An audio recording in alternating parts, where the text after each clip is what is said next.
সে হেসে উড়িয়ে দিচ্ছে সে আসলে ইসকনের সদস্য না। তার হাসির মধ্যে আমরা যেটা দেখছি সেটা আপনারা হয়তো নাও দেখতে পারেন। সে সত্যিকার অর্থেই কোনো গুরুত্বপূর্ণ জায়গা থেকে সেই ইন্ধন পেয়েই এই অপরাধগুলো সে সংগঠিত করছে। বুয়েটের ছাত্ররা অত্যন্ত মেধাবী, তারা ডিটেকটিভ ডিভাইস ইউজ করে এই ছাত্রকে, এই অশালীন মন্তব্যকারীকে তারা শনাক্ত করে আইনের সুপার্দ করেছেন। কোনো মব সৃষ্টি হয় নাই, কোনো সমস্যা হয় নাই।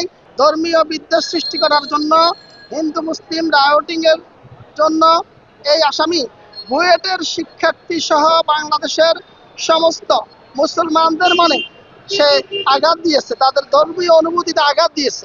তিনি তার একটা ছদ্মনাম ইউজ করে তিনি তার একটা ফেসবুক আইডি থেকে বিভিন্ন তারিখে বাংলাদেশের মুসলিম ও বোরকা, মুসলিম নারীদের ও বোরকা নিয়ে তিনি ফেসবুকে কুরুচিপূর্ণ স্ট্যাটাস দিয়েছেন।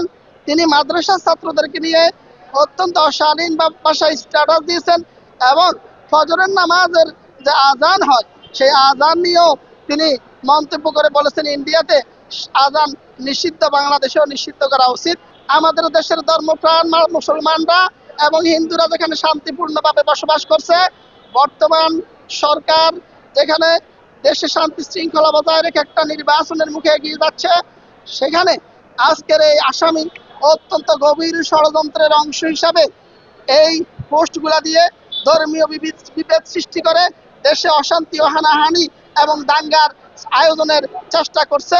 তাকে পরবর্তীতে আমরা রিমান্ডের আবেদন করলে তার সাথে কারা সম্পৃক্ত, বহির্বিশ্বের কোন কোন গোয়েন্দা সংস্থা তাকে প্যাট্রোনাইজ করছে, এই সমস্ত বিষয় উঠে আসবে।